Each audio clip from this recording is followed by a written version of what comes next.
Hola, morritas y morritos. Bienvenidos sean a Platícame Esto, una chaqueta mental sobre ciencia, arte y todo lo que hay en medio. Espero que estén todos muy bien y preparados para el tema de hoy. Hay una advertencia, pues estaremos hablando de la vida y la muerte. Si están lidiando con una pérdida, si se sienten algo tristes, confundidos y o deprimidos, les recomendamos que mejor salgan a caminar y escuchen otra cosa. De la misma manera, también los invitamos a que sean valientes y se atrevan a reflexionar junto con nosotros. Naturaleza muerta, también conocida como bodegones o still life para los que hablan inglés. O sea, flores, frutas y cráneos. Vamos a empezar con la naturaleza. La naturaleza es el conjunto de las cosas que existen en el mundo o que se producen o modifican sin intervención del ser humano. Esto incluye los fenómenos del mundo físico, la materia y el fenómeno de la vida. O sea, sí, ya. Todo. Ajá. La naturaleza, aunque no lo crean, ha sido clasificada desde hace un montón de años atrás. Se hace lo que es una división sistemática de la naturaleza. Seguramente lo recuerdas, Trini, lo vimos como en la... Sí lo vimos, no sé si fue en la primaria o tal vez en la secundaria. Yo soy muy mala en ciencias en general, Ok, bueno, nosotros vimos, porque somos viejitas ya, lo que eran los 5 reinos de la naturaleza. Okay. El animal, el vegetal, el fungi, el protista y el monera. Eso era historia antigua. Como en el 2015 o algo así, o tal vez fue el 2005. Tenía un 5 o un 7, era un número impar. Pero se aplicó lo que son los 7 reinos. Se actualizaron. Se fueron actualizando. De 5 creo que fueron como a 4 y luego 6 y así. O sea, en realidad se han ido cambiando conforme avanza la ciencia y la historia y así. Pero los 7 reinos no son los de R.R. Martin, porque literalmente busqué 7 reinos y me salieron todos los de Game of Thrones. Y yo de que no, esos no. Son los Animalia, Plantae, Cromista, Fungi, Protosa, Bacteria y Arquea. Los virus tienen su propia clasificación, ya que estos se consideran como organismos no vivos. Achis. Sí, solamente son como capsulitas de información. Como USBs o así. Ok. Sí, justo. Cada uno de estos tiene sus propiedades individuales. Estas clasificaciones, las primeras, fueron hechas incluso antes de que existiera algún tipo de conciencia de lo que es el ADN. Por ejemplo, en las plantas se dividían por sus propiedades culinarias, medicinales, con características aromáticas, ornamentales, etc. Y se les daba lo que se les conoce como una nomenclatura. O sea, ahí entran, por ejemplo, los vegetales y las frutas. ¿Sí? Sí.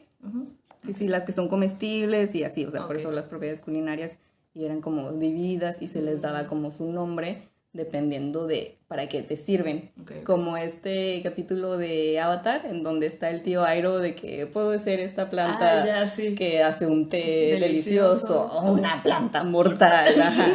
O sea, entonces como que el nombre se le daba dependiendo de estas características que eran capaces de darte. Okay. Linneo, que es el Marie Kondo de la nomenclatura, se pasó toda su vida de que acomodando y organizando estas cosas de la naturaleza entre plantas, animales y así, y les fue dando su propio nombre, porque antes de que los nombres eran larguísimos y no podías ni siquiera los expertos, ¿no? Era muy difícil como acordarte o reconocer qué especie era esto. No era Firulais, era Lobus caninus, no sé qué, ¿no? O sea, el tomate el tomate comestible tenía así como una lista de 7 apellidos, o sea, no era solamente, no me acuerdo el nombre científico del tomate, no me acuerdo y eso que lo acabo de hacer ahorita. Pero entonces él se dedicó como a darle mejor estructura a todo eso y ese sistema lo seguimos usando actualmente. Se supone que era en latín y ahorita le metes palabras que ya no son latín, pero se asimilan al latín. Y esto da lo que son los taxones de la taxonomía, que son los niveles de clasificación biológica por medio de orden jerarquizado. O sea, no crean que en la naturaleza todo es así de que, sí, todo es natural. No, incluso en la misma naturaleza hay divisiones. O sea, son racistas. Es lo que te iba a decir. Y estos también dependen de la escuela. Hay muchas escuelas y no las conozco. La más popular es la escuela cladista, o sea, de los clados. Eso sí la vi en la escuela. ¿Tú? Sí, en la universidad. Ok. Según yo, sí, como que la mencionaron alguna vez como en la prepa o algo así, pero probablemente no sea cierto. No, sí, no. Bueno. Mira, yo las ciencias en la prepa las pasé de noche, güey. O sea, no sé, no me preguntes. Ok, y estos obviamente igual dependen de muchos factores y está el dominio, que es como que lo superior. Luego sigue el reino, el filo o división, la clase, el orden, la familia, el género, la especie y un subespecie o una variedad. Órale. O sea, el tomate, seguimos con el tomate, no solamente es como que este tomate, hay muchas variedades de tomate, ¿no? Está el tomate cherry, que sí es una variedad diferente a un tomate bola o a un tomate guaje. O sea, estos son como los nombres vulgares, Sí. pero sí están clasificados de forma diferente en lo que es la subespecie de la variedad. El día de mañana, quién sabe cuál será la escuela en tendencia, pero esta es como la más común y ya lleva muchísimos años también siendo el mero hit de la división de la orden de la naturaleza. De la orden del loto blanco. Y esto nos ayuda a identificar, especialmente a los que son científicos y a los que trabajan no solamente con plantas, sino con animales, con bacterias, con insectos, a reconocer cuál es su origen, cómo se relacionan unos con los otros, qué tienen en común. Normalmente comparas varias especies, no solamente la que estás estudiando, y cómo es que esta ha evolucionado, o sea, lo que se le conoce como su historial evolutivo. Está muy interesante. Yo hacía eso hice eso en mi tesis. ¿Hiciste eso con las uvas? Sí. Sí. O sea, estudiaste como diferentes variedades de uvas y desde cómo han evolucionado y así. ¿O qué fue lo que te concentraste? En sus variedades, porque lo que yo estudié fueron las especies nativas. No se sabe mucho, pero sí hay variedades nativas mexicanas de uvas, que como que la historia común o lo que se dice es que los españoles trajeron las uvas desde Europa, y no, o sea, en realidad sí había uvas nativas mexicanas desde hace muchos años. Sí, está muy interesante. Bueno, mi tesis no me salió. Es que te iba a decir, ay Daniela, ¿por qué no te salió tu tesis? Sí, no, pero el propósito era justo eso, hacer lo que es la secuenciación de ADN, no solamente con el herbario que ya te mostré, o sea, se hace como un análisis morfológico de cómo está la estructura de las plantas, de las hojas y todo esto, y se hacen comparaciones, y no solamente visuales, sino también del ADN. Ya no logramos hacer la secuenciación de ADN. Se supone que los herbarios que te traje, que los subiremos, sí. Se iban a llevar con un botánico y él iba a hacer como todas estas comparaciones y así, y en conjunto con lo del ADN se iba a dar como el resultado de qué son. Para eso sirven todas estas cosas. Ay, qué padre. Y como mencioné, en conjunto, la documentación de la naturaleza actualmente con las secuenciaciones de ADN son utilizadas para las filogenias con propósitos sistemáticos para la construcción de fileogeografía, o sea, como del origen de las especies, como lo de la uva, que sí hay uvas nativas mexicanas, que no solamente, o sea, se hace como un mapa, de que literalmente un mapa del mundo, pero con información genética. Está súper padre. Parecido al que está en Starbucks con el café, ¿no? Que dice de parecido, sí, no es igual, pero dice de aquí sacamos este café, ¿no? Y se ve así. Qué sí, padre. o como cuando ponen como un mapa de México y ponen de que aquí se comen quesadillas sin queso o cosas así. Eso, pero con información genética y con especies nativas. Ay, me encanta eso.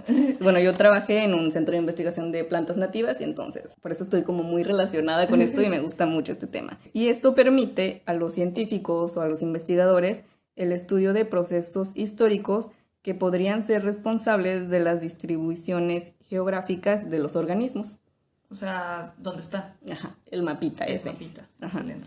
Y Antonio Lascano escribe en un libro que se llama 3 ensayos darwinistas que no podemos predecir el futuro evolutivo de las especies, la descripción y la interpretación del pasado biológico todavía sigue guardándonos muchas sorpresas. Estamos condenados a ver solo el pasado para explicar el presente. Y eso me gusta mucho. Qué padre. ¿Tienes algo de arqueóloga? No, arqueólogo. Es parecido al trabajo de un arqueólogo, ¿no? Vas y sacas como este pedacito de cosa y dices, viene de aquí, nació de acá, y luego vas con tu librito y dices, mira, ya lo habían sacado de aquí, ¿no? Eso está padre. Quiero pensar que está un poco relacionado con el género pictórico que es la naturaleza muerta, porque como antes no existía la fotografía, lo más cercano que teníamos a eso era pues ponernos a dibujar o ponernos a pintar. Entonces, desde el lado científico, incluso teníamos la necesidad, como dijiste, de clasificar, ordenar y estudiar las propiedades individuales de las plantas y de la naturaleza en general. De hecho, cuando dijiste a Animalia, es todo un género pictórico también, la gente que pinta animales. Wow. Tienes que saber de qué es su esqueleto y sus músculos y todo, y hay gente que se dedica a eso también. Está padre. No tenía idea de eso. Si quieres luego... Ahorita vengo. Ahorita vengo, sí. Eso es desde el lado científico y claro que siempre se nos atraviesa la religión. Obvio. Es que es la forma en la que tenemos para explicar el mundo, ¿no? Entonces, la religión está cargada de simbolismos y la naturaleza muerta la podemos ver como en el background. Al principio estaba como muy en el fondo, en donde están las piezas principales, ¿no? El hombre, la mujer y así, y en el fondo veías como un pequeño bodegón o unas pequeñas plantitas. Sí, o unas hojitas, ¿no? Como decorando. Ajá, o sea, tan sencillo como decir la manzana de Adán y Eva. O sea, es fruta, es naturaleza, pero está haciendo un comentario sobre lo prohibido o la inocencia o todo esto, ¿no? Entonces está cargado de simbolismos y es un comentario sobre la narrativa completa del cuadro. ¿Te has dado cuenta que en ningún episodio hemos dejado de hablar de religión? Sí, justo cuando escribí esto dije, oye, ¿qué pedo? Creo que está sanando mi relación con la religión en ese aspecto, en donde... Puedes apreciar ya este arte, ¿no? Es arte y es una forma de educar a las personas. Es que es eso en general. Cómo estos conceptos tan grandotes, no matarás, no robarás y así, se los metes en el coco a la gente. Por algo la Biblia es lo que es, ¿cuántos años tiene? ¿No? Yeah. Entonces, pues sí, no es imposible no hablar de arte y no hablar de religión. Y dentro de este género pictórico que les digo, existen como dos subgéneros, el vanitas o memento mori, que significa, memento mori significa recuerda que morirás, y el bodegón. Entonces vámonos primero con el bodegón para empezar como con lo más light y luego ya nos ponemos bien oscuros. Como les digo, es la pintura de objetos que están en reposo, ya sea cacharros o platos o fruta, telas, lo que sea. Es como cuando le tomas una foto a tu platillo, lo que vas a comer. O a tu taza de café que ya no tiene café o así, ¿no? Y son los que también acomodaban, ¿no? Los ponían display así en orden para que se viera bonito. Sí, o sea, tiene... Ese orden es una composición. Oh. O sea, estás haciendo una composición, ya sea que acomodes en pirámide las naranjas, ¿no? O las pongas todas y todas están en el mismo nivel. Y también les da como la perspectiva, ¿no? O sea, de verdad, cuando vi el video que pusiste, o sea, me imaginaba literal cuando le vas a tomar una foto de lo que vas a comer. Te subes y te mueves así. Y que la luz, y que la cuchara, y el popote y todo. Y le das una mordida primero para que se vea de que es apetecible y hay dinamismo en la foto. Son los bodegones modernos, de verdad lo son. Pero para que sepan de dónde vienen y cómo empezó todo esto, ¿no? Antes se usaban para engañar a nuestro ojo. Y haz de cuenta que usaban la banalidad de los objetos normales, una taza de café, una manzana, lo que fuera, como vehículo para exhibir su destreza. En uno de los videos que puse dan el ejemplo de que había como este pique entre dos pintores y entonces era como, no, yo soy mejor que tú y así. Y uno pintó unas uvas tan realistas que los pájaros vinieron a picotear el canvas porque se las querían comer. No. Ajá. Y luego dijo, sí, y entonces dice que estaba este otro pintor para responderle que estaba pintando, pero estaba como pintando atrás de una cortina, algo súper realista, y que cuando el otro vino a querer quitar la cortina para ver qué había detrás, ese era el cuadro, la cortina, ¿no? O sea, no se distinguía el piso de la cortina del cuadro y es de que es pastel. No, ya basta. Era eso, ¿no? Entonces, antes así ¿cómo se dice? Se presumía qué tan buen artista eras. Wow. O sea, que sea tan realista que sí, no puedas pastel. Sí, es pastel, ajá, es como la alegoría del pastel. Entonces, esos memes siempre han estado. Maldita sea. Y bueno, para darles ejemplos de no pinturas, que son estos objetos, que ahora objetos bodegones modernos, más allá de la taza de café, tenemos a Marcel Duchamp. Él es el que hace el urinal. Bueno, no lo hace, lo firma. ¿Le hace la firma al urinal? No. El viejo cochino. Y él lo pone en display o lo exhibe precisamente para cuestionar qué es lo que consideramos arte, ¿no? Por eso dicen, voy a echarme una firmita. Daniela. Pues sí, un Marcel Duchamp. Por favor. Ahora díganlo con más clase. Y sí, otro de ese tipo comentario de que consideramos arte es Andy Warhol con la lata de sopa Campbell's. O sea, es una crítica a la mercantilización. O sea, él veía arte en las cosas cotidianas y nosotros ya obviamos estos diseños. O por ejemplo, tenemos a Meret Oppenheim. Ella usa objetos normales y los vuelve extraños y místicos. Es como un pedazo de tabla y luego le hace como unos hoyos y les atraviesa otras ramas así. Y está así como suspendidos por el equilibrio que tiene y se ve como bien ominous. ¿Como un tótem? Ajá, parece un tótem, pero es madera. O sea, pues entonces... un tótem es madera. Ajá, entonces es ese comentario, ¿no? De son objetos comunes y corrientes, pero bajo cierta perspectiva o acomodo o abajo de un reflector, parecen otra cosa. O sea, si yo pongo un urinal en una cajita de cristal y le pongo un reflector encima y le pinto, es arte. Como cuando en Malcolm el de en medio se roban un tótem, ¿no? Y no sabes cuál, se lo roban, se ponen borrachos y se roban uno y lo tienen ahí como en el cuarto y el otro se vuelve loco, dice, oh, esto es sagrado y hasta sueña con él y no sé qué, hasta que llega un día el dueño y se lo lleva y le dice como, pero dime, ¿qué significado tiene? ¿De dónde viene? Y él, ¿qué significado? Me lo regalaron mis hijos y sirve para detener el del garage. Sí. Y dice como que es de Alaska, y entonces no sé qué cultura sean. Los Inuit. Ah, ok. Y le dice, ustedes los blancos están locos. Y sí estamos. Sí, porque le encontramos como estos significados a cosas que nada que ver. Y luego también nos insensibilizamos ante esas mismas cosas, ¿no? Uh-huh. Justo de lo que decías, esto de Malcolm en el medio. Tenemos a Ursula Johnson. Ella escenifica su obra como bodegones escultóricos de souvenirs turísticos. Ella hace como collares y así de cultura indígena y ella critica a los estereotipos y a la mercantilización de estos souvenirs. Uh-huh. Entonces se cuenta que cuando tú entras al museo parece que entraste a una tiendita de souvenirs. Y dice, es que es eso, es la comodificación de las cosas. Lo que es arte para nosotros, lo que es nuestra cultura, ustedes los traen colgado como si fuera nada. Es como la apropiación cultural. Uh-huh, sí, un poco de eso. Pero luego me quedé pensando, pero a mí sí me gusta. Sí, es imposible como salir de eso, o sea, es como que lo entiendes, pero al mismo tiempo es tan bonito, es como cuando te haces trencitas, no te estás burlando de alguien, solo estás acomodando tu cabello de esta forma o algo así. Ajá, sí, y no porque seamos whitexicans está mal que nos hagamos trencitas, ¿no? O sea, sí. Ahora a huevo tengo que ser morena para poderme hacer trenzas. O sea, ajá, pero no sé. Bueno, sí, es entendemos eso, sí. Pero ajá. Bueno, el punto es que cuando es la crítica no es tanto como por criticar, es nada más como, hey, una observación, mira lo que está pasando aquí, que pongas un poquito más de atención en los objetos cotidianos. Ahora, ejemplos de pinturas. Tenemos unos muy buenos, muy buenos. Subjetivamente es el favorito de todos, según yo. Sí, a todos les encanta. A todos les encanta. Son todos? Yo soy todos. Es el Vanitas con violín y bola de cristal de Peter Claes en 1628. No estoy seguro que sí se pronuncie su apellido, pero está bien. Es de la edad de oro holandesa, ya habíamos hablado de eso, es barroco. Uh-huh. Y es un semi-autorretrato, déjate lo enseño.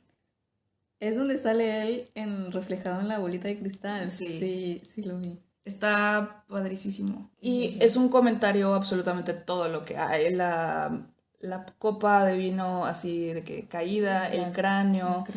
Incluso los listones que tiene aquí y aquí. Ves una llavecita, creo que este es un reloj, la tinta, todo. O sea, el acomodo que le está dando la composición. Y si te fijas, la composición es así. Uh-huh. Y luego se levanta un poco. Se levanta y entonces todo está apuntando y la aquí. Ventana Le está dando la luz, ¿no? Entonces todo apunta hacia acá. Es un mirror selfie. Es un mirror selfie literal a la antigüita. Y podemos ver el comentario, ¿no? De la muerte y que él está consciente de lo que es. Y me llama mucho este tipo de piezas porque digo, bueno, él mismo lo pintó. Y está pintando su memento, su bodegón, que clasifica como memento mori precisamente porque tiene el cráneo. Más adelante vamos a hablar a full de ellos. Luego el otro es La Raya de Jean-Baptiste Siméon Chardin en 1728. Y es interesante porque él hace la primera introducción de un ser vivo a un bodegón. Lo que le dijimos, los bodegones normalmente son elementos estáticos o que están muertos, como flores y así. Y aquí vemos un gato asustado, como presenciando la muerte. La escena, la muerte. La huesuda. Ve. Entonces, Ah, ahí está la raya. Ajá, sí. Y está como desmembrada, o sea, pues no tiene miembros, ¿verdad? Pero gutted, no sé cómo se dice en español. Como, sí, ajá, Abierta, ajá. Y aquí está el cuchillo, el que te digo. Es de los 1700, es poquito después del barroco. Más o menos, todavía creo que alcanza el barroco. Les hago el hincapié del mango del cuchillo que está colgando de la repisa, porque no sé si se acuerdan del episodio del barroco. Les decía que estos cuadros normalmente invitan al espectador a ser parte de la pieza. Y en este podemos ver lo mismo. O sea, que te está como invitando, pero está muy morboso porque ¿a qué te está invitando, no? O sea, ¿a que termines de despedazar la raya, la mantarraya? ¿O a qué, no? Pues sí, ¿no? Ni modo que limpies. Sí, o sea, te está dando el cuchillo literalmente a ti. Ajá. Entonces está padre, ahí se los vamos a poner para que lo vean. Otro que también está muy padre, que es bastante diferente, es el violín y candelabro de George Braque de 1910. Él es el cofundador del cubismo, junto con Picasso, y pertenece a la primera fase del cubismo, que es el cubismo analítico. Ok. O sea, es un modelo muy diferente. Luego tenemos Natura Morta, de 1951 por Giorgio Morandi. Él es un grabador y pintor italiano y es el precursor del minimalismo. Es uno de los precursores del minimalismo. Ajá, sobre todo por sus motivos simples y repetitivos, casi siempre eran los mismos cacharros hasta eso, y el uso económico de color, valor y superficie. O sea, todo era como muy, muy sencillito. Económico, como lo dijimos en el minimalismo. Ajá. Y él dice, lo que más me interesa es expresar lo que hay en la naturaleza, en el mundo visible, lo que es. Nada más. Lo que hay es lo que ves. Ajá. Lo que ves es lo que hay. Ah, sí, eso es lo que te dije que me gustó. Sí, y vi, o sea, son varios, ¿no? Sí, están muy bonitos. Dije, son muy sencillos, pero no carecen de técnica. O sea, realmente están muy bien hechos. Y me gusta como la paleta. Está así como que cromática. Ajá, o sea, me gusta mucho. Es monocromática en el sentido de que va en el mismo tono todo. Y pues sí, por eso es económico en el uso del color. Los valores, realmente no hay muchos contrastes. No está pesada como suelen ser el barroco y así. Ajá. Sí. Los bodegones clásicos que vienen del barroco. Sí. Ajá. Está muy, muy ligerita. Está muy bonito, me gustó. Entonces hay bodegones para todo tipo de gustos. Para todos, ajá. Sí. Y ya el último, nuestro queridísimo Van Gogh, obviamente. Él pinta girasoles y tiene 2 series. La primera serie la pinta cuando está en París, en 1887. Esto es cuando él está viviendo con su hermano Theo. Y normalmente los puede identificar porque las flores están tiradas en el suelo. O sea, están así nada más, en reposo. Y él las pinta porque quería darle la bienvenida e impresionar a Gauguin. Así de que, mira, te pinto estos girasoles y así, porque a Gauguin le gustan mucho. Sí, y de hecho Gauguin se lleva creo que 2 cuadros de esa serie, de la primera serie. Y luego, cuando ya se va a Arles al año siguiente, pinta la segunda serie de girasoles y los puedes identificar porque los ramos ahora están en un florero.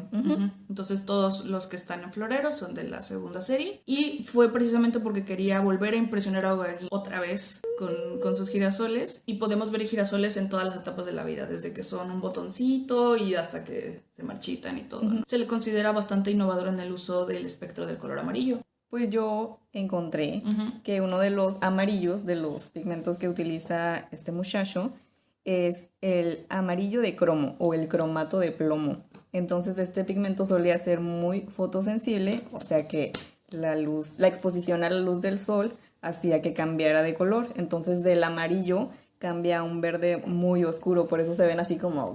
Ajá, como ñejos. Ajá, y dices, guácala. Pero no, en realidad era porque era de plomo. O sea, estaba oxidándose. Sí. Y este color también se le conoce como amarillo tráfico, según lo que leí. Y es lo mismo por lo que usan en los semáforos, bueno, deberían, en los semáforos y así, ves que los ponen de amarillo. Se supone que es este mismo tono de amarillo que usó Van Gogh. ¡Wow! Y fue hasta el siglo XX que la industria química modificó su composición para que este fuera más resistente y estable. Se supone que aún sigue siendo, o sea, como el pigmento original, ¿no? Sigue siendo tóxico, entonces recomiendan como el uso de guantes y así, para manipularlo. Y los girasoles son nativos de Norte y Centroamérica. Los españoles, como muchas cosas, se las llevaron a Europa en el siglo XVI. Y actualmente Ucrania es el principal productor de semilla de girasol. Órale, o sea, ¿eran de aquí? De Norte y de Centroamérica, o sea, todavía un poco de Estados Unidos. Como son de aquí, pero se producen allá y se llevan para todos lados, no solamente se llevaron como estas cosas, los girasoles, se llevaron muchas plantas, muchos animales, y esto se puede como ver las colecciones y así en los museos, en unas secciones que se llaman como colecciones de historia natural, o igual como en enciclopedias y así, y estas cosas permiten ver como la biodiversidad que existe o que ha existido. Nos ayudan a identificar de forma experimental los especímenes naturales basados en las muestras que se tienen en las colecciones. Como mencioné, estas son coleccionadas en museos, algunas están en exposiciones o en universidades, y se muestran los minerales, los insectos, los dioramas, fotografías, semillas, como recursos de paleontología, y también los herbarios. Una de estas otras cosas son las muestras de taxidermia. Tranquila, Trini. Le mostré a Trini un video y que no le gustó. No, estoy engacho, no lo vean. Está bonito. A mí sí me gustó. ¿Cómo va a estar bonito, güey? Está bonito. Le sacas los guts. ¿Y qué? Bueno, la taxidermia es como es esta, es un arte, según leí que es un arte que trata sobre la preservación de la piel y la preservación del movimiento, es freeze motion. Y empezó hace igual muchísimos años. De hecho, Darwin, cuando hizo el viaje del Beagle, que vino por acá, por América del Sur y así, se llevó varios especímenes y se los llevó a su taxidermista de confianza, y por eso están como también en exposición y en colección muchos de los animales y patos y aves. Agarró aves y agarró, no sé cómo le habrá hecho, pero sé que se las agarró y le aguantaron todo el viaje, y las llevó para allá. Obviamente ya muertas, las conserva. Y estas fueron como herramientas en ese tiempo para demostrar la belleza de los animales, particularmente de las especies raras. O sea, no era si existía la cámara, pero podías dibujarlo, ¿no? Pero no es como suficiente. Necesitas ver cómo están las plumas de este ave, necesitas ver el caparazón de la tortuga, necesitas ver las escamas de los peces. O sea, no es suficiente con la descripción o con las fotografías o con los dibujos. Eso es lo que dicen ver para creer. Entonces hasta que te llevan como el cadáver o lo que es el cuerpo de este animal, es lo que más te impresiona. Bueno, yo sí he entrado a museos de historia natural, ¿tú también? Yo también. Entré en Nueva York, ¿no? ¿Fuiste? Sí, entré, estuve viendo, qué bonito todo, y hasta que me salí fue de, espérate, eso estaba muerto. Pero te permite ver cómo eran. Sí, o sea, sí. Imagínate que vas a la selva, o sea, te matan, te pica un mosquito, te da malaria y te mueres. Sí, yo sé, o sea, estaba ahí y los veía, y ahorita que lo dices sí es cierto, o sea, tuve la oportunidad de ver un águila de cerca, ver un tigre de cerca, ¿no? Cuando imposible, bueno, sí es posible, pero muy difícil.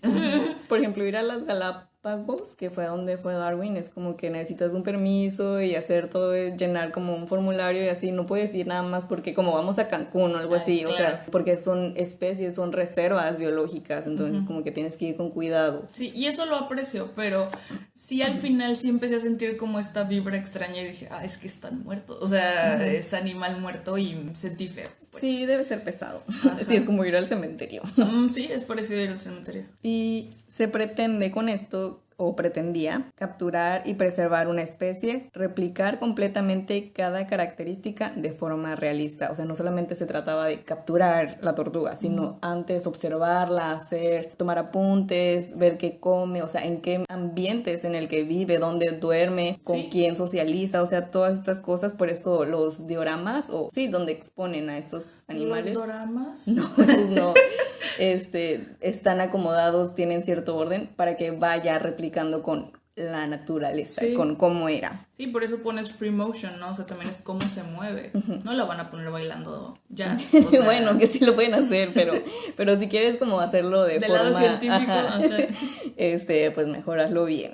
Y estas colecciones pueden ser invaluables fuentes de información para los investigadores interesados en la historia de la ciencia y en la reconstrucción histórica de los expedientes del pasado. Y Diane Arbus, que fue una fotógrafa, habla sobre la taxidermia en 1971 y dice que son la prueba de que algo estuvo ahí y ya no está, como una mancha. y la quietud es alucinante. Puedes darte la vuelta, pero cuando mires hacia atrás, seguirán mirándote.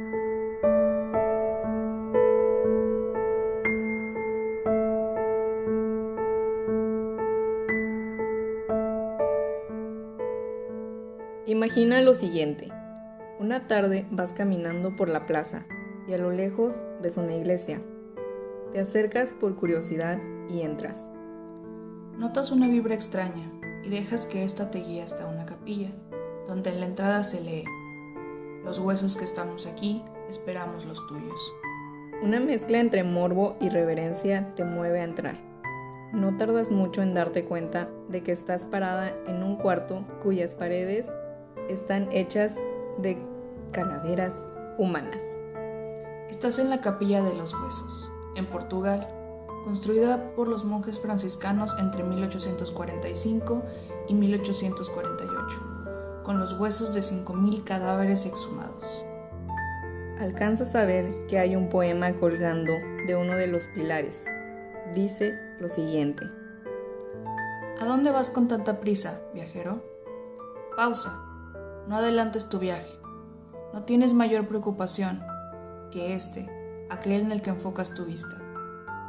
Recuerda cuántos han pasado de este mundo. Reflexiona sobre tu fin similar. Hay una buena razón para hacerlo, si tan solo todos hicieran lo mismo. Reflexiona, tan influenciado por el destino. Entre las muchas preocupaciones del mundo, tampoco reflexiona sobre la muerte. Si por casualidad echas un vistazo a este lugar, detente, por el bien de tu viaje. Cuanto más se detenga, más lejos estará en su viaje. Este es un ejemplo de arquitectura memento mori. Otro ejemplo es la cripta capuchina en Italia, Roma, hecha con los huesos de 3.700 frailes. Esta cripta tiene 6 cuartos y en uno de ellos está la inscripción que dice: lo que eres ahora solíamos ser, lo que somos ahora tú serás.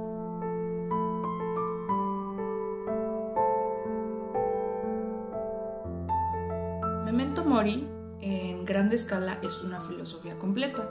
Yo sé que se los mencioné anteriormente, que es parte como de la naturaleza muerta, pero es un concepto tan grande que se vuelve una filosofía en sí misma. Y trata sobre pensar en la mortalidad y, en consecuencia, que vivas mejor tu vida. Existía este filósofo, Demócrito, y luego la escuela estoica también lo adoptó, sobre esta práctica donde ellos visitaban en soledad tumbas y daban paseos por ahí así como reflexionando sobre la muerte y la vida, porque a ellos se les recordaba que siempre mantuvieran la naturaleza temporal de la existencia en sus mentes, para que así apreciaran más la vida. Entonces viene como esta pregunta: si nos vamos a morir, o sea, si tú te dicen, es que tú mueres el día de mañana, ¿qué harías? ¿Entras en un atracón hedonista o vives de forma virtuosa? O sea, hay personas que dicen, no, pues si ya me voy a morir, entonces me gasto todo mi dinero, y drogas, y sexo, y alcohol, y comida, y todos los placeres de la vida, así por haber, ¿no? Pues ya me voy a morir, ¿no? Pero realmente lo que los estoicos trataban de decir es como, no, tienes que vivir de la forma más virtuosa posible, incluso si son tus últimos días.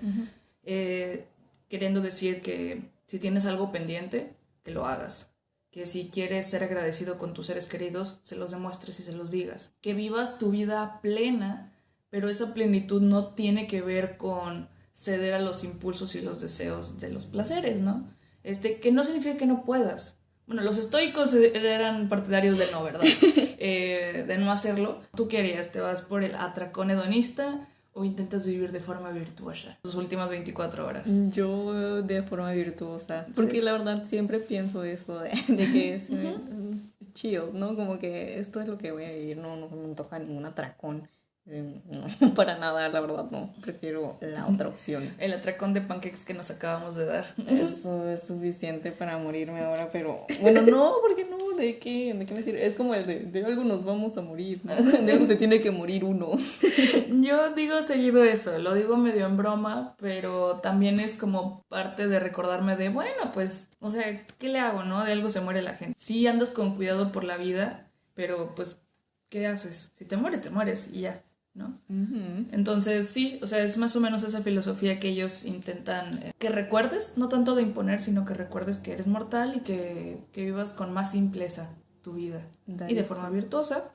Tenemos varios ejemplos de personas que han adoptado un poco de esta filosofía. Por ejemplo, tenemos a Mac Miller, en paz descanse. Él en su último video talló en su propio ataúd las palabras Memento Mori. No sé si lo han visto ese video. Está su ataúd y le está pegando así a la parte de arriba. Ahí dice Memento Mori. Y está muy simbólico que ese sea su último video. Tú dijiste que estaba Valentín. Antes que Mac Miller, o sea, el original. Sí, Mac Miller le copió, obviamente. Sí, primero fue Valentín Elizalde, el gallo de oro. Y él también ni siquiera fue su último video, pero sí fue de hecho de sus primeros videos, ya cuando empezaba a ser más reconocidos. Él también le canta como a su tumba, ¿no? Y está ahí, y ahí tenía su tumba. Y dicen, no soy tan fan tampoco, o sea, sí me gusta, pero no, hay gente que es muy, muy, muy fan. Sí. Y dicen que este muchacho también como que se traumó con ese video, con esa escena, y como que mandó a quemar eso, porque debe ser algo muy traumático. Creo que yo no le haría eso, no le jugaría a eso. Es que es estar muy cerquita precisamente de esto, y de hecho el arte Memento Mori es lo que hace, te acerca a estas cosas, y no son cosas sencillas, por eso les decimos la advertencia al principio del audio. Sí, no se graben cantándole a su ataúd, está muy creepy. O sí, pero aténganse a las consecuencias. Vayan a terapia. Sí, vayan a terapia. Luego, por ejemplo, algo más moderno, está Damien Hirst. Él hace un cráneo cubierto de diamantes en el 2007, no sé si lo ubican. Seguro lo han visto, la verdad. Ajá, ya, ajá. Sí, está cubierto de diamantes y es lo mismo, o sea, es embellecer la muerte. A volverla hasta eso vana, pero no deja de ser un cráneo, ¿no? Luego tenemos a The Weeknd, que ahorita su último radio show se llama Memento Mori. Si lo ponen en Instagram, luego le sale. Si pones Memento Mori, te va a salir The Weeknd. Luego también los japoneses tienen toda su cultura alrededor de la muerte. De hecho, tienen poemas sobre la muerte específicos sobre eso. Sí, la cultura japonesa, ellos saben, que están viviendo junto con los muertos, ¿no? Sí. Está muy loco. Sí, la verdad es que no me metí más porque es un chorro. Ay, yo vi un documental muy bueno de eso y solo tengo en mi mente que para ellos, o sea, estamos tú y yo, pero también están los muertos alrededor de nosotros. Entonces, por eso están como las películas de terror japonesas. Los ancestros, así como nosotros, por ejemplo, el Día de Muertos, o sea, es similar. Tenemos las calaveritas de azúcar, el pan de muertos, que a todos nos mama, el papel picado, los poemas, las calaveritas. Y las catrinas. Ajá. Los poemas, o sea, nosotros también tenemos poemas dedicados a la muerte, porque haz de cuenta que las calaveritas son de gente que está viva. Haz de cuenta que los haces como si estuvieran muertos. Sí, les haces su ataúd a la Valentina Elizalde. Ajá, sí. Entonces, nosotros también tenemos cultura alrededor de eso. De hecho, las calaveritas, tenemos nosotros un artista mexicano que se llama José Guadalupe Posada Aguilar. Él nació en 1825 a 1913. Y él fue un grabador, ilustrador y caricaturista, célebre por sus dibujos costumbristas, folclóricos, de crítica sociopolítica y por sus ilustraciones de calaveras. Y es la clásica Catrina que hemos visto, todos la hemos visto. Es el mural, ¿no? ¿O no es él? Ok, no, es el mural. Pero si la has visto. Sí. Es la Catrina. La Catrina. Ajá. La mera. La mera. Sí, está muy padre. O sea, creo que en México la cultura de las calaveritas me gusta. Somos de esas culturas que tenemos buena onda con la muerte. Buena onda con la muerte, sí. Como es de, me caen también los mexicanos, ojalá Coco fuera real. Qué menso. No, dice, el meme es, me gusta mucho Coco, ojalá los mexicanos fueran reales. Como si fuéramos de La Sirenita o algo así. Sí. Y bueno, todo esto, los monumentos a los cadáveres tiene una palabra, se llama transi, precisamente como de esta transición. Del tránsito. No es cierto, la verdad es que le estoy diciendo a la mamá de ahí. Pero así se dice. Okay. Es un tipo de monumento eclesiástico a las personas fallecidas que presenta una efigie esculpida de un esqueleto o un cadáver demacrado, incluso en descomposición. Eso se practicaba mucho en el medioevo. Y de aquí solo les traje un ejemplo, hay muchísimos, si les interesa búscalo, les digo, se llama transi o monumentos de cadáver, pero este se me hizo súper interesante. Se llama Monumento al Corazón de René de Chalon, de Linger Richer, de 1544 a 1547. Supuestamente, en un momento, su corazón de verdad estuvo en un reliquiario colocado de la mano del brazo levantado de la figura. Entonces, es esta figura de un esqueleto en descomposición, porque no nada más es el esqueleto, tiene así como la piel, ¿no? Sí, como ajá, abierta. Sí, o sea, se está descomponiendo, está parado, que eso es innovador para ese género. Normalmente los esqueletos pues están en reposo. Porque ¿cómo se va a parar un esqueleto? Ajá. No aguanta. Sí, entonces es como este living death de muerte viva, y está estirando el brazo y le das cuenta que le está ofreciendo su corazón a Dios, ¿no? Entonces se me hace muy interesante y lo manda a hacer su viuda. Y en general estas tumbas son objetos con capas de significado. Tanto el Memento Mori como el Vanitas, que vamos a ver más adelante. Creo que en la actualidad nuestros objetos no significan mucho. O sea, son como más plasticosos en ese aspecto, no que sean de plástico, sino que carecen de significado, y antes le poníamos un poquito más de coco a las cosas que hacíamos. Hacían como unos pequeños medallones de calacas y luego le ponían de que el nombre de la persona en la parte de atrás. Entonces era una moneda que cargabas contigo para recordar tu mortalidad. Era algo que fue hecho precisamente para conservar una memoria, no nada más asignarle una memoria a algo que estaba ya hecho. No sé si me estoy explicando. Entonces creo que es algo de lo que carece el siglo XXI, y estaría chido. Y con eso nos vamos a algo que también creo de lo que carece el siglo XXI, que es el Vanitas, que es un tipo de arte. Literalmente Vanitas es la traducción italiana del libro hebreo de Eclesiastes, que traduce la palabra hebrea para aliento. En este tipo de arte destaca la naturaleza transitoria de las cosas y las personas, como por ejemplo este que Daniela nos tiene aquí. Yo traje uno que no sabía que era cuando lo hice. Sí, pero ahora ya sabes. Ya sé de arte. Ajá, que es un Vanitas. Y Marco Aurelio escribe en sus meditaciones, en su libro 9, que dice: no menosprecies la muerte, sino dale la bienvenida. También es una de las cosas requeridas por la naturaleza. Como todos los otros cambios físicos en cada etapa de la vida, nuestra disolución no es diferente. O sea, que al final de cuentas la naturaleza nos recuerda que existe la muerte y que nos hace entrar como en duelo. Y luego me mandaste ese fragmento de cómo la muerte es parte del ciclo de la vida y que es necesario para que renazcan las otras plantas, y yo, wow, hizo un comeback muy hermoso.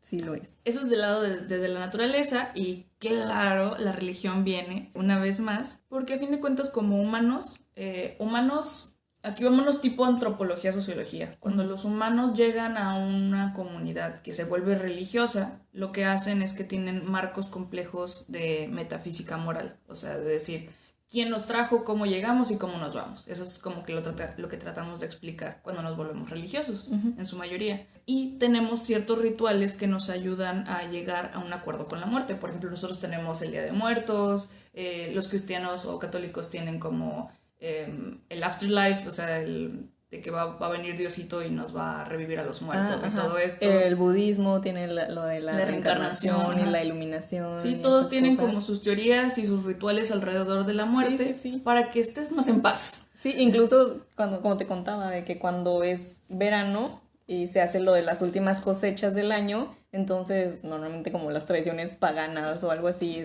era de que dar agradecimiento, ofrecer un tipo de sacrificio, no tenía que ser humano, pero podía ser como animal o las ofrendas o esas cosas, como para agradecer lo que tuviste y esperar lo mismo para el próximo año, para la próxima cosecha. Entonces por eso está lo de Halloween, todo lo del Día de Muertos y el Día de dar gracias. Y el Día de dar gracias, Sí, o sea, todos tenemos como estos pequeños rituales. Y es hermoso como ver la relación biológica, ambiental, natural, como las estaciones y todo se relacionan con las tradiciones, con las creencias, y así está muy padre. Sí, yo creo que por eso este podcast da para tanto, porque es arte, ciencia y religión. O sea, porque creo que la religión es lo que está justo en medio del arte y la ciencia, ¿no? Sí. No manches, no. Tranquila, Trini, vuelve. Se le sale el alma. chaqueta mental en este momento. Y bueno, ahí es donde entra la representación artística de estas narrativas que tenemos. O sea, tenemos las calaveritas de Halloween, tenemos las calabazas, o sea, todo eso es artístico, ¿no? Los bodegones, cuando está la raya o cosas como también echadas a perder, ¿no? Sí, también teníamos frutas echadas a perder, flores en descomposición, todo esto. Y es más que nada un medio para dejar de tenerle miedo a lo desconocido, o sea, desmitificarlo. El ñaca ñaca. El ñaca ñaca, sí, dejarle de tener miedo al coco. Y el así. coco, el boogeyman. Ajá, porque eso es lo que en teoría dicen que hacemos los mexicanos, nos reímos de la muerte. Y mira, Epicteto lo explica en Enchiridión. Enquiridión, ajá. Y dice, los hombres no se perturban por las cosas, sino por los principios o nociones que se forman acerca de las cosas. La muerte, por ejemplo, no es terrible, de lo contrario se lo habría parecido a Sócrates. Pero el terror consiste en nuestra noción de que la muerte es terrible. O sea, no lo odian, pero dice, no es terrible, de lo contrario se lo habría parecido a Sócrates. O sea, Sócrates es el que se suicida cuando le dicen, a Sócrates lo ponen a juicio. Por andar diciendo lo que andaba diciendo. No me acuerdo qué estaba diciendo. Pero ya ves que él es como muy... que iba a molestar a la gente. Era el viejito loco del centro. Sí, que les decía, a ver, te reto intelectualmente. Y la gente pues le caía gordo. Cállense, policía, ya llévense. Ya siéntese. Total, le empieza a decir como que ciertas creencias de ese entonces no estaban correctas y así. Entonces el gobierno le dice de como, a ver, espérate, o sea... o dejas de decir estas jaladas o sentenciado a muerte. Ah, pues me sentenció a muerte. O sea, y él prefirió morir por sus ideales y por la verdad y lo que era correcto, y entonces él solo se suicida. De hecho, hay un cuadro donde él está hablando así y está tomando la copa de veneno que se va a tomar, y todos están así como, no, Sócrates, no lo hagas, no lo haga, compa. Pero él no le tiene miedo a la muerte. O sea, él le tiene más miedo y rechaza más el vivir bajo una mentira que eso, si está dispuesto a morir por la verdad, ¿no? La verdad no existe, entonces, Sócrates. Entonces, o sea, lo que está diciendo este pasaje es que a Sócrates no le parece terrible la muerte. Ah, yo pensé que Sócrates era un loser y por eso ni la muerte lo quiso. Hasta la muerte lo rechaza. No, o sea, él no se dejaba guiar por las preconcepciones de que la muerte es terrible. Y nosotros a lo largo de los años se nos enseña de que la muerte es fatal, ¿no? Y que horrible, pero realmente no sabemos, porque nunca hemos estado muertos. Bueno, Daniela sí se murió una vez. Yo estoy muerta. Realmente a lo que le tenemos miedo es a las ideas alrededor de la muerte, no tanto a la muerte. Y esto es lo que hace el Vanitas o el Memento Mori, que sea como más natural, o sea, está ahí, es una cosa y va a pasar. Matamoros es un memento mori. Güey, sí, desde su nombre. Matamoros. Y a fin de cuentas, la muerte es un enemigo colectivo. Lo que estábamos diciendo, que une más a las personas que la muerte. O sea, es algo que todos los humanos... La familia se reúne en los funerales. Sí, es algo que todos los humanos padecemos. O sea, a todos nos va a pasar. La permanencia de la separación nos obliga a reconocer nuestro vínculo humano. Es como tener esta noción de que, ok, estoy peleada con esta persona, así ya está, pero está a peligro de muerte. Así, de volada se te olvidan cualquier resentimiento que tuvieras contra la persona, porque frente a la eternidad que es la muerte, que ya no va a estar, eso es poco. O sea, realmente lo puedes dejar pasar, ¿no? Y por eso el memento mori es tan importante, porque dices, oye, si lo puedes dejar pasar cuando piensas en que la persona ya no va a estar, ¿por qué te tienes que esperar a que ya no esté? ¿Por qué no lo puedes dejar pasar ahorita? Porque cuando no sí ahorita, está? Ajá. Sí, por eso es como que vive como si ya te fueras a morir. Ajá, sí, ese es la filosofía. El YOLO. El YOLO, literal. No manches, sí es cierto. Entonces, estos cuadros de Vanitas eran colgados en las casas de las personas. No era algo que la iglesia pidiera. Ya ves que la iglesia hace como muchos requests. Yo lo tengo en mi baño. Ay, qué padre. Sí me habías dicho que me lo ibas a enseñar. Porque reflejan una sofisticación simbólica cotidiana. O sea, cuando entras al baño de Daniela, entras y dices, ¡ay, qué refinada y sofisticada! Tiene un Vanitas en su baño. Ya saben. Sí. Entonces, para que ustedes puedan reconocer un cuadro de Vanitas, van a encontrar los siguientes elementos. Todos varían dependiendo de la época y de qué tipo de cuadro sean, ¿no? Entonces, y del estilo del artista. El estilo del artista, y así. Entonces, pero lo normal es que siempre haya un esqueleto o una calavera, una burbuja, y esta simboliza lo temporal o sobre todo la inocencia. Como lo efímero. Ajá. Cuando son cuadros de niños normalmente no pintan calaveras, pintan burbujas. Sí. Eso se me hace más creepy. Prefiero la calaca. Porque, o sea, ahí no están hablando tanto como de la muerte en sí, sino como que son etapas de la vida pasajeras también.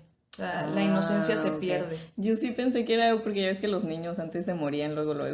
También. Por eso te digo, depende de la época y qué comentario esté haciendo el cuadro, dependiendo de su contexto. Así como lo de la naturaleza, de en dónde estaba y de dónde venía y así, vamos a poder analizar el cuadro. Las flores marchitándose, y pues esto representa la brevedad de la belleza. Que luego mutan, ¿no? Como esta belleza diferente cuando ya están muertas y secas. Sí, a mí sí me gustan secas. A mí también. Tenemos un globo terráqueo en algunos cuadros, que esto refleja la vanidad del mundo entero. Todos olvidamos nuestra mortalidad en algún punto y todos la volvemos a recordar. Y somos muy vanidosos.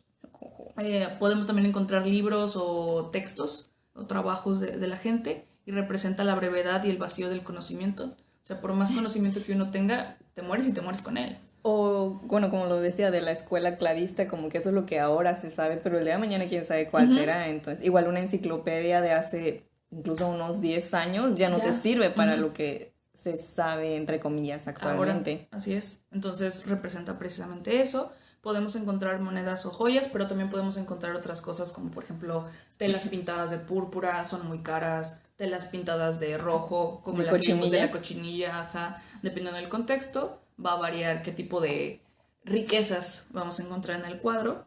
Y esto representa pues la vanidad de la riqueza. Y luego también vemos la representación del fin de los placeres, ya sea con instrumentos musicales quietos. Como el violín. El violín, flautas, guitarras y así. Cartas regadas de póker o lo que sea. Y botellas vacías, lo que vimos también de la copa de vino. Normalmente no dejas tus copas de esa forma. No. Entonces... A menos que haya estado muy buena la fiesta. Peda, sí, ajá. Pero es más como algo te arrebató del momento e hizo que tiraras tu copa y quedara de esa forma, ¿no? Y así es como llega la muerte. Entonces te deja como a medias del juego y te deja a medias de la bebida. Entonces esos son como esos símbolos. Wow. Y también la cantidad de cosas que hay en el cuadro va a depender mucho de épocas o hay muchas, normalmente hay muchas y como muy amontonadas. Sí. Y tiene que ver con la facilidad con la que podemos distraernos en la vida. A veces está como súper lleno de cosas y dices, ¿dónde está el cráneo? Y está como escondido allá atrás. Porque la muerte siempre está, pero se nos olvida porque nos distraemos con todas estas cosas mundanas. Como mencionabas lo de las flores marchitándose y esto de la belleza, podemos apreciar un poco lo que es el secado y la preservación de las plantas, que es igual unas prácticas que se han hecho desde hace muchísimos años, en donde se pretende eliminar el alto contenido de humedad de las hojas o de todo lo que es el material vegetal. Este debe ser reducido rápidamente para prevenir cualquier reacción enzimática y de oxidación. Y las hojas pierden aproximadamente un 85% de su peso al ser secadas. O sea, por eso esto es como muy ligero, a comparación de si estuviera fresco, sí tendría como más peso. El producto vegetal seco tiene concentraciones diferentes, unas 3 o 4 veces mayor a las del producto fresco. Por eso se consumen las hojas de té, normalmente es seco. También el tabaco o incluso la marihuana. Por eso se pretende como porque incrementan estos contenidos nutricionales de interés. Y también otra forma de preservarlos, que los vimos en lo de las colecciones de historia natural, son los herbarios. Igualmente es el material vegetal seco asociado con la información de su colecta, que les vamos a ir a compartir más adelante un video donde vamos a hacer un herbario. Y el secado y preservación de las plantas depende mucho de la humedad atmosférica. O sea, aquí en Matamoros, pues Pues fíjate que yo pensé que iba a ser más difícil, pero como ya te mostré, he hecho varios. Solamente hay que elegir como un buen día. Entonces Sí. por eso te sirve un poco el higrómetro o tener una amiga nerda como yo. Sí. Y sí, lo mejor es que sea un día bonito, que no haya tanta humedad, que no esté tan oscuro como ahorita que no ha dejado de hacer frío y que salga el sol de preferencia. Estos pueden ser secados por medio de procesos naturales o mecánicos y la verdad es que hay una infinidad de técnicas para hacer todo esto. Está muy interesante, podríamos dedicar un episodio a esto, pero estos han seguido los avances científicos y dan forma a la adaptación y diversificación de las especies. Para los científicos y los investigadores, o para cualquier curioso, nos sirven como referencia para el estudio de la caracterización de las modificaciones ambientales de los territorios y también pueden contribuir a los estudios en los efectos de cambio climático en las plantas a nivel poblacional. O sea, no solamente de que haces una colecta, por ejemplo, el día de hoy que está súper nublado y hace muchísimo frío. Puedes afectar un poco la planta, pero lo que a ti te interesa es la colecta.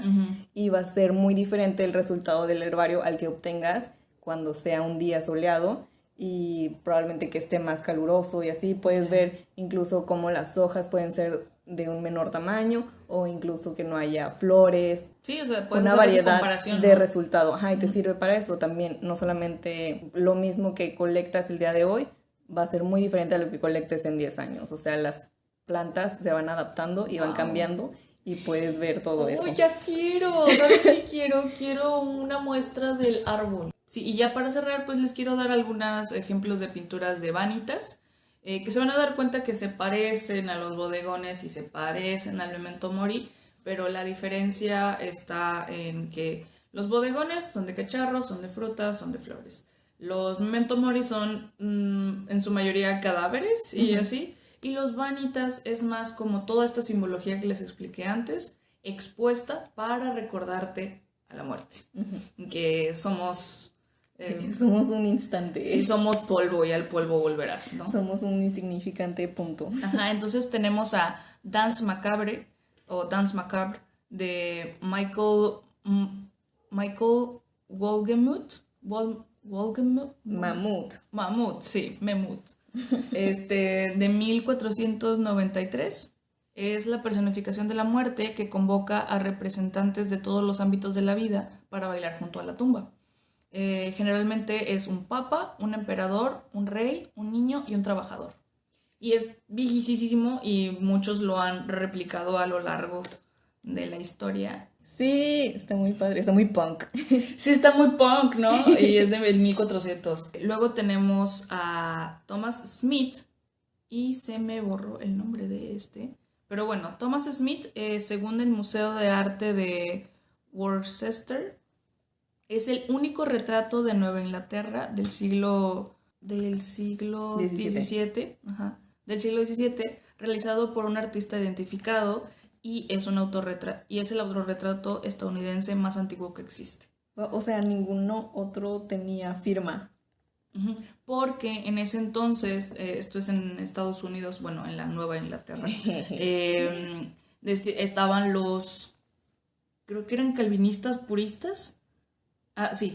Eran los protestantes puritanos y no los dejaban pintar porque decían que eso era del diablo, o sea, que los alejaba de Dios y de todas estas cosas, excepto los retratos porque eran documentos históricos. Entonces lo único que dejaban que pintaran eran retratos, pero entonces este güey se salió como con la suya y pintó un Vanitas en un retrato. Luego tenemos el Vanitas Still Life de Maria van Oosterwijk de 1668. Ella es de los Países Bajos, es un claroscuro y ella, lo bonito de sus cuadros es que aparte de incluir como el Memento Mori, que te vas a morir así, incluye elementos de resurrección, como la mariposa o como algunos insectos o flores, así como la naturaleza nuevamente. Entonces prácticamente tiene todos los elementos. Pero te digo, lo bonito de los cuadros de ella es que tienen una composición muy circular del ciclo de la vida, ¿no? Y incluye estos elementos de resurrección y así. Entonces, no todo está perdido, chicos. Claro. Y luego tenemos el Scaletti et Musculorum Corpus Humani de 1749 de Bernard Siegfried Albinus, y se llama así tan pomposo porque él es un profesor y es un anatomista holandés. Y de hecho él trabaja con alguien que hace los grabados, no me acuerdo quién el nombre de la otra persona, y trabaja con una señora que se dedica solo a pintar rinocerontes, que es animalista, pero de rinocerontes. ¿Qué? Ajá. Qué increíble. Sí. Quiero saber quién es. Entonces es como el lado cientifiquillo de los bañitas. Y ya para terminar, una vez más, nuestro queridísimo Vincent Van Gogh pinta Skull with Burning Cigarette, o calavera con cigarrillo. Con cigarrillo. En 1858, sí te lo enseñé, ¿no? Sí lo buscamos. Sí. Está también muy punk, o sea... Sí, hasta se ve como moderno. Sí, se ve como algo que hubiera pintado yo. Como que, como que no... Bueno, yo que no conozco tanto Van Gogh, o sea, solamente como lo más famoso. Desde que a poco él dibujó eso, ¿quién se cree? Y recuerden, Marco Aurelio les quiere decir en sus meditaciones, en su libro número 2, que podrías dejar la vida ahora mismo. Deja que eso determine lo que haces, lo que dices y piensas. No olviden seguirnos en nuestras redes sociales, en Twitter como @platicameesta y en Instagram como @platicame.esta. También pueden buscarnos en YouTube como Platícame Esta. Háganlo hoy, ahorita ya, en este momento, porque como ya escucharon, tenemos que vivir la vida al máximo. O sea, escuchar todos nuestros episodios de una sentada. Suscribirse, darle like y compartir. Bye. Bye.